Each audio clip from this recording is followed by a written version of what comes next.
Hello and welcome to another segment of Western Wisconsin Journal. I'm Jamie Johnson, the government and legal correspondent. And our guest today is Superintendent of Hudson Schools, Dr. Nick Ouellette. Nick, welcome to the show. Thank you. Thank you for having the opportunity here. You don't mind me calling you Nick? No, absolutely. I prefer that. Yeah, you've been that way since day one. Having worked with you, and obviously we talk multiple times per week. That's not the case in every district. Mm-hmm. I know there's a lot of superintendents, they like the title of doctor. You don't mind if you're called Dr. Ouellette once in a while, but... Yeah, no, I don't mind being called it, but I just prefer Nick, and that's just fine. Okay. Absolutely. Well, we are coming up, we're taping this as of April 6th, and you've been in the district now a whole, 21 months? Yeah. And during that time, we've seen quite a few changes, and so part of it is physical. People mm-hmm. can see that anybody going past the middle school or high school, mm-hmm. and those familiar with our district know that about a year ago at this time, we had just passed a $90 million referendum mm-hmm. For construction at the middle school and high school. So I thought maybe that would be a place where we could start. Great. Since that is one of the more visible things. How are the projects going? When did they start at the middle school? Let's start there first. Yeah, the middle school project's come along quite well. That project started in October of this last year. We anticipate the addition of the middle school to be done sometime by the end of May, and that would be all the new parts of the building. And then there's still some renovation components that have to happen to that building that allow us to connect to the building with the new addition. And then we have two different houses inside the middle school that are being renovated to accommodate a little bit different student structures from what they originally were intended for. And so that will be done over the course of the summer, but the entire project done before school starts. We are also changing the parking lot design in the front of the middle school, or the north side of the middle school in Hudson Prairie, to try to alleviate some of the traffic congestion and bus drop-off and pickup. Maintain safety. Maintain safety for our kids, and really try to get separation between our parent traffic and our bus traffic. That also helps reduce the number of buses that we're going to need to send to the high school, because we're going to be using a little bit of a transfer model at the middle school site. Okay. And so basically the middle school, all in, that project was budgeted to cost how much? That project was right around $8.7 million all in. We are anticipating bringing that project in anywhere from 5 to 10% under budget. That's kind of our goal right now. Things are going very well. We had a very good bidding environment when we bid it, and we've had a really warm winter for the most part. So a lot of those costs are associated with general conditions and things like that. We haven't had to absorb quite as much, and so a lot of good factors going on there. And so basically, what's being done now is everything that can be done while the kids are still in school, and it is going to be done, will be done when school lets out. Then those areas where are more sensitive, opening up the building, the interior renovations, as well as the parking lot, that will be accomplished over the summer when there's less traffic. That is correct. And the interesting thing about the middle school is, because of what's going on at the high school, which I think we're going to talk about next, we have a lot of summer programming that would typically be at the high school that now needs to be done at the middle school. So there's a lot of logistics involved in both these projects, and making sure that we can still provide services to students and to the community, even though we have a lot of construction going on. Okay, very good. Well, let's transition then to the high school, because you mentioned $8.7 million, so if my math is correct, that leaves us about a little shy of $86 million being spent at the high school site. Tell us a little bit about where that's in the process, because clearly that didn't get as quick of a start, the middle school project being a lot smaller. Correct. Yeah, the middle school project had about a 3-month design schedule. The high school project was about a 10-month design schedule. The high school, we have bid out what's called Bid Pack 1, which would be all the site parts of the project. It would be the stadium, the parking lots, the tennis courts, the practice fields, and then all of the site utility work and stormwater work. We had a really good bid day when that bid out. We bid about 9% under budget when the bids came back in, and so we were feeling really good about that. That project is underway. We are anticipating you will start to see the asphalt track go down here in the next probably 30 days. The southwest parking lot will have asphalt, be striped, and we'll be actually moving students and staff over to that parking lot in the next probably 30 to 45 days, and then starting demolition of the existing parking lots there.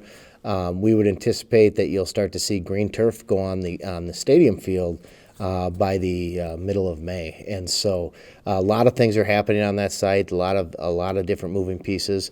If you've been by the site lately, you'll notice there's a lot of dirt and a lot of things that have been moved. But we're really excited. I think it's really gotten everybody excited about the project because, as you said, we passed the referendum almost 12 months ago, or a little over 12 months ago, and to see the actual results and the groundbreaking and things along those lines really is it really is pleasing to see that. You mentioned the groundbreaking ceremony actually was accomplished after the retaining wall's already built there by the stadium. But you mentioned things were able to get going right after the city approval. Is Yes. that basically? Yeah, we had city approval on a Monday night, and they were already on site by Wednesday of that same week. It was the last week in February is when we were able to do that because the weather was so good and the frost was out of the ground and snow was not around. So, it moved very quickly. As you said, the groundbreaking happened after the ground was about a month after we started construction. We did the ceremonial groundbreaking. It was the exact opposite at the middle school. We did the groundbreaking, and then it seemed like the site sat for about a month before any real work started. So they were kind of a little bit opposite of each other, but they're both moving full swing right now. Okay, and as far as the building itself, there will be a building that'll go under the bleachers, and I think folks see that looks like there's kind of a pit there that's next to the track, but that's all the underground for the utilities and such, and the foundation for that building. Absolutely. And the restrooms that are going to go into under the stadium bleachers, there's how many stalls? There's 46 restrooms between men and women's, and that's an upgrade from the 6 porta potties that we used at Newton Field, and it's actually down number count from what the state requirement is if we were building this field further away from the building. But because we're building it within the proximity that we are to the building, we're able to count some of the bathrooms that we have inside the building as well. The bathrooms will be, there'll be family-style bathrooms also in that building, changing tables and things like that for young families that come to games and come to events. But men's, women's restroom. So it should. There'll also be the concession stand. There'll be a team room underneath there, and then some storage as well. So it really should be a nice support facility for the stadium. Okay, and now we get to the academic building itself. When will we see visible changes for that, as far as foundation being dug and so forth? Absolutely. So there's bid pack 2 has gone out. It went out yesterday. That's basically the next $65-70 million worth of construction. Those bids are due back April 27th. It's a Thursday. There is, I think, 59 different scopes of works that are bidding on that. We would anticipate getting those bids back, getting them vetted, that we would start to potentially see some things happening at the high school as soon as the middle of May. A lot of it depends on the contractors getting their insurances into us and their bonding and things like that. But it will move very quickly. We have a lot of work we have to do this summer yet. We're really going to try to tackle the remodel in the northwest corner of the building, including the west gym. And that needs to be done, and we have a very short summer this summer. Well, let's mention a little bit about the impacts on the school, because we had told folks during the referendum, first of all, there was a lot of disbelief. How can you do this when you're going to be operating a school, and how can you do these kinds of renovations? We are asking folks to make sacrifices. Absolutely. And no doubt that there will be impact, but what do you see as so far some of the larger expected impacts? Well, one of the main ones, we lost about 150 parking spots right off the bat because of the way the trucks need to traverse the site and move dirt around the site. And so we were able to lease an additional 150 spots from St. Patrick's Church across the street, which pushed more students across the street so we could bring the staff from the back of the building to the front. But today is a classic example of dealing with things as you go. They had a large funeral at St. Patrick's today, so they needed 100 of those spots back. So we were able to work with the Presbyterian Church down the road. We moved 100 staff members down the road to the Presbyterian Church to park their cars today. and had more students come onto our lot because we felt it was easier to have the staff move down there and then shuttle them down than to try to work to get a certain amount of kids down there. Peg Shoemaker, our principal, and her team did an excellent job working through that problem. They even got there about 6:45 this morning and had donuts and coffee for the staff members that were forced to park. It was about 4 blocks down the street, and just kind of welcoming the staff and knowing that, we are asking people to make sacrifices and changes, but the staff, I think, is really excited. I think that, they're looking at the ends justifying the means to get there. Okay. And then what will be the impact on parking once it's completed there on that south parking lot, which is where the students will be parking? Yeah, so overall, we currently have, before we started construction, we had about 650 spots on the high school property. Both north and south? North and south, basically all spots available on the property. And, we are anticipating climbing to just right at 1,000 parking spots on the site when all done.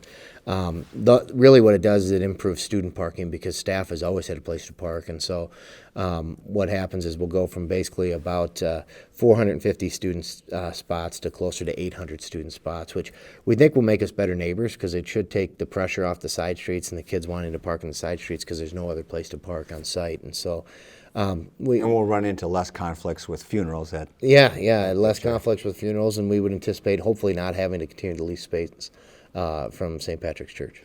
Other than the occasional big event like graduation, it would be very difficult to have even more parking for those real peak events like that. Yeah, we would anticipate using St. Pat's as an overflow for some of those events and working with them, to utilize that. And the same thing for them. If they have a really large event, the opportunity for them to use our parking facilities for overflow for them as well. And I mentioned graduation. Tell us a little bit the impact that the construction will have on graduation.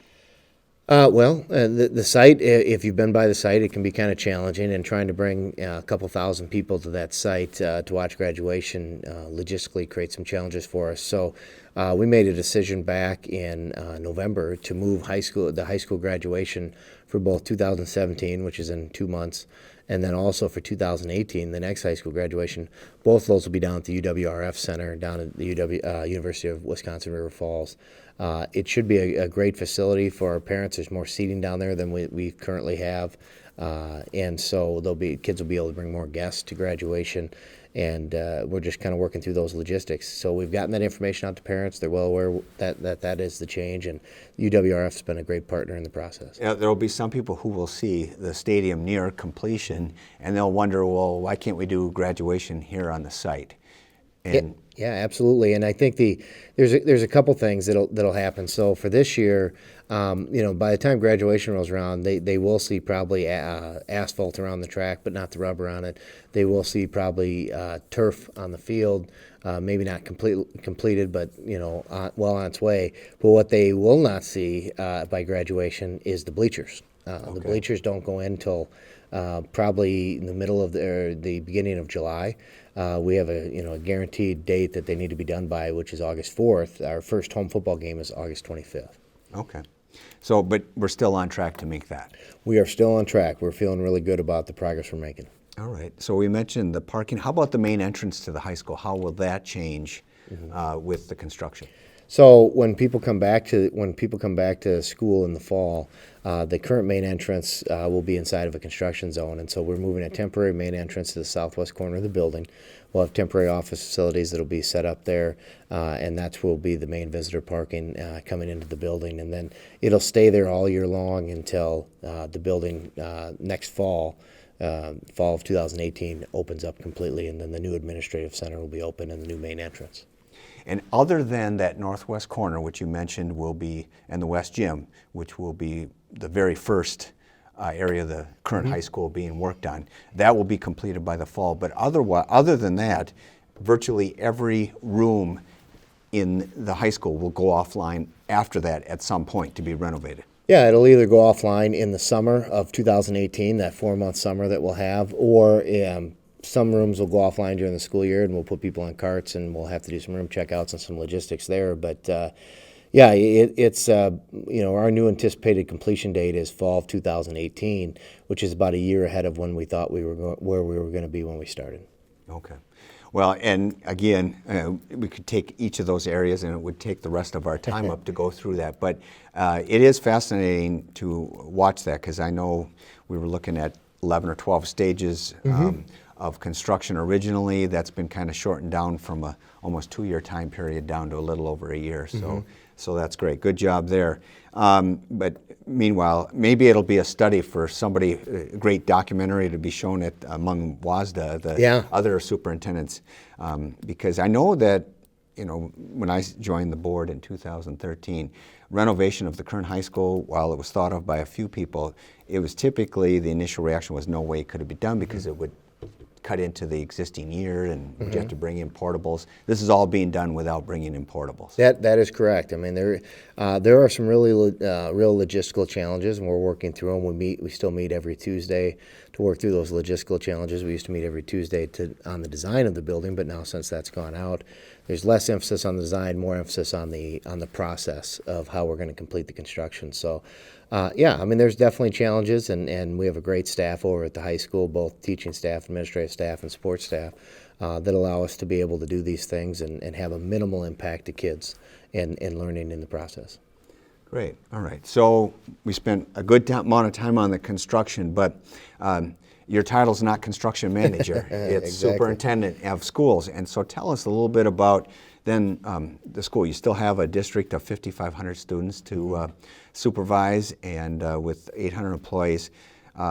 Tell us about how that's going. Maybe we start with the recent honor that the Chamber of Commerce bestowed. Yeah, so it was a great opportunity and a great honor that the Chamber of Commerce voted the Hudson School District the Large Employer of the Year for the Hudson Chamber of Commerce. And so really recognizing that, yes, we're a school and our first priority is to educate kids, but we're also essentially a large business, because we not only educate kids, but we transport kids, and we provide child care with our school age care. We provide adult education. We provide food service.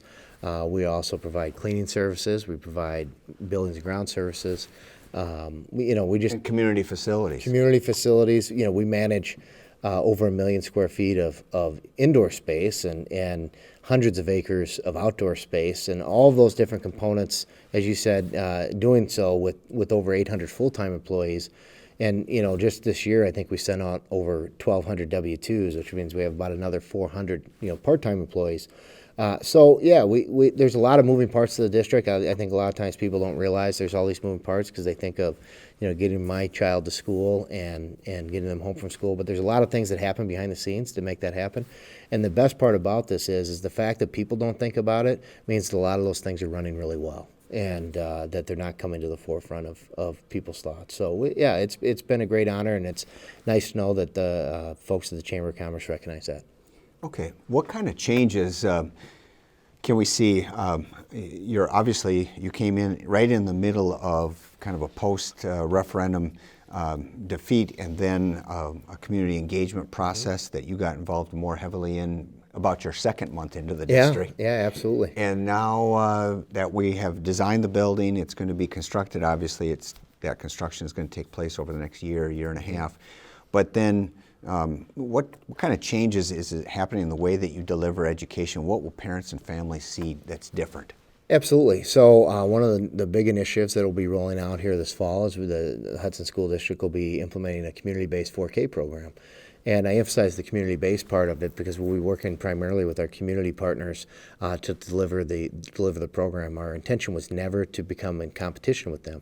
We will have some sites in the Hudson School District where kids will be able to go through their 4K program, but probably 80% of the students that are involved in that program are going to be based out of community-based sites. And so that's been a great partnership with both our parochial providers, with private business providers and things along those lines. So that'll be definitely something that's been a long time coming. We were one of 11 districts in the state that didn't have 4K prior to this, and so we really feel really good about it.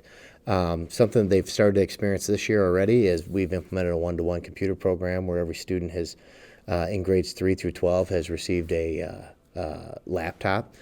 Some of the younger kids don't get to take them home; they leave them at school, but they've received a Chromebook essentially, and what that does, it allows us to level the playing field when it comes to access of information and some of those components, and so teachers aren't needing to try to check out a computer lab 2 and 3 and 4 weeks in advance, trying to make sure they hit a target or line up a unit exactly timing wise to use that lab. And so kids have those laptops, they have the ability to do research, to create with those laptops, to write papers, do a variety of things. And so that's been a big change as we continue to push the district towards these 21st century learning goals and things along those lines. We have implemented a teacher salary structure that has been, I think, for the most part, pretty well received by our staff. It shows that the board and the district values strong educators, and not only do they say they value strong educators, but they're putting their money kind of where their mouth is in making sure that we're doing our best to retain and attract the best and brightest teachers that either we have or that we're trying to go after. So have there been, and by the way, for our audience, again, remind you that our special guest is Dr. Nick Ouellette, Superintendent of Hudson School District. And is there any changes been made to the mission of the district or any of its goals in that regard, its long-range plan? Our long-range plan is still in place. It's HSD 2025. And that was set up back in 2012 when we were trying to look at, for a kindergartner entering kindergarten in 2012, when they graduate in 2025, what does it look like? What do we want to accomplish? So those global targets and initiatives are still there, and they can be found on our website along with a lot of other information. But one of the things that we are trying to do as I've come into the district is really look at how the district operates as a whole and as an organization, and try to find ways to continually look for efficiencies and look for ways that we can continue to provide even better customer service to our parents, to our kids, and to our taxpayers, so that they continue to feel like they have a real strong return on their investment. Where do we stand, Hudson Schools, performance-wise, in your view? Now that you came from the outside, now you've been here almost 2 years, are we still fairly high achieving? Are we moving in a direction that you'd like to see change, or where are we at that? Yeah, we definitely a high achieving district. The big cliche is the good to great, and we do things very, very well. We're always looking to get better. We don't want to rest on where we've been. We're definitely in the top 10%, if not top 5% of all districts in the state of Wisconsin. And so we feel really good about that, but it doesn't mean that we just rest. It means we're constantly looking to how we can be more innovative in what we're doing, how we can reach more kids, how we can ensure that all kids are getting a quality education and that they're reaching their fullest potential. We're talking about changes that the public can see. Many times, we don't get a lot of people come to the school board meetings, but those have changed. We've gone away from a committee format where only 3 board members serve on a committee, and then stuff comes out of a committee and we talk about it as a whole. Instead, we've gone to basically 2 meetings a month. How do you see that working out so far? From my perspective, it's been working out pretty well. I mean, I guess you being the school board president, you have your take on it as well. I think that the nice thing about it is that all board members can feel as though they have all the information, and that it's not basically a summarized version of what was happening at the committees or the other committees that they weren't on. It does make for some long nights, there's no doubt about it, as far as some of those meetings. As you know, some of those work sessions can go 3-4 hours. But I think it is important because everybody then has the same information as they're making those decisions at the regular meetings. And I think I agree. I think I see that as a big improvement. A lot more confidence that when you are voting on it, you haven't missed out on some of the discussion that way. So I think that that's better. One of the other changes that people can see is the branding and the website. Talk a little bit about that, because that's something that was accomplished within this last year, and how has that been implemented? Yeah, absolutely. So one of the things we really want to do is capitalize on the fact that we are one school district, that we are all feeding to one end, one high school, and so we have a luxury that not all school districts have, because some of the multi-high school districts, there's certain identities you're trying to merge, and so really the Raider family and the Raider branding has really been about how do we come together as as a community, as a school community. So the branding has happened. You'll see extensive amount of branding, obviously at the high school with the remodel. The same thing with the middle school. We are also working with our elementaries to get those included in the branding and get those up and running. Our website has been completely revamped. Before we got here, the website. That website is? The website is hudsonraiders.org. So you'll have an opportunity. It has a mobile platform. It has the full desktop version, but it's more about telling stories, and that's what our website does. But there's every piece of information that we can possibly put out, we put on the website and try to make it as user friendly as we can.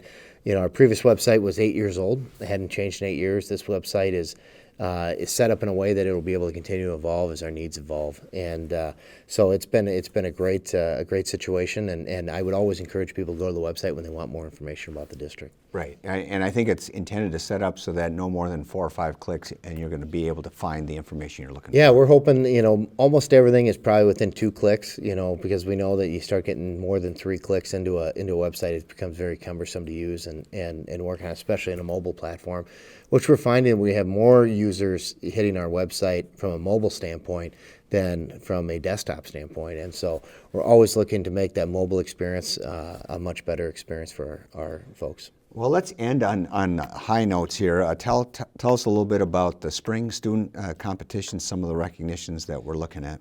Yeah, I mean we've had some great opportunities this spring. Last weekend we had the high school play. It was Baskerville. It's kind of a hard name to pronounce.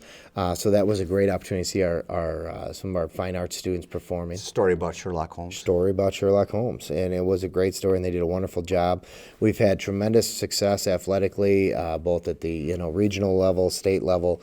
Even the national level and some things. Our hockey team was the state champs, our boys hockey team, so that was great for them to bring home a team title there. Our DEC International had 2 students competing nationally. We had Destination Imagination. We had multiple teams that went on. They're going on to state. Our FFA students are competing at state tournaments this spring. And then, as you'll know, as you'll hear about this coming Monday, we have some winners of some spelling and math competitions at the elementary level. It's always great to see how well those students do, and what an incredibly high level that these young people are able to calculate math problems and so forth. So. Absolutely. And then you've got recognition banquet coming up May 15th. That's always a fun time. I've been to 3 of those. Yeah, it's just a great time to celebrate our staff and for all they've given to the students in the district. We have, I think, between 10 and 40 years is what we recognize during that banquet, and we have retirees that are totaling 231 years of service to the district. With just to the district. So that's just to the district. Yeah, I mean, but we had 3 of them with over 30 years of service to the district, and that meant they've spent basically their entire career with the Hudson School District. And so it really does show that people value what we're doing here, and I think we're definitely doing some things right. And it is a lot of fun to get out there and have fun and talk with those staff members and their spouses and thank them for their service. And then finally, what do we have looking for this summer? You had mentioned the changes with no summer programs at the high school, moving to the middle school. What do we have going on there? So this summer, because we have a lot of logistical concerns or logistical challenges, what we're going to do is we're still going to offer the same great programming we always offer. We have summer enrichment programs both at the middle school and the high school, elementary enrichment programs. We have summer school at the high school for credit, and we're working through those things. Summer swim program. We also have school-age care that does all-day child care all summer long for parents that are working, and work through those things. And all of those different components are all happening while we're under construction. And so as we've been talking as a leadership team and working with all the principals in the district, even though it's really only 2 buildings under construction this summer, it's really impacting all 8 of our school buildings, because a lot of things that were happening at the high school or were maybe planning on happening at the middle school have now been pushed off to some of our elementary schools that won't be under construction, so that we can continue to offer the same services that we normally would. Great. Good to hear. Well, I don't know, did we cover everything that you were hoping to cover? I think so. Okay, good. And doesn't preclude you from coming back maybe a year from now? Well, less than that, we'll be having the dedication for Absolutely. the middle school, probably August, September, something like that? Or? Yeah, I would think we'd have an open house dedication, you know, in probably the end of August, first part of September. Want to get school started and get teachers into their spaces, and Because school is starting earlier this year. school is starting earlier, August 17th, and so it will be starting earlier, which allows us a longer summer next summer for construction. Okay, very good. Well, thanks for coming on the show. I appreciate it. Thank you very much. And thank you for watching another segment of Western Wisconsin Journal.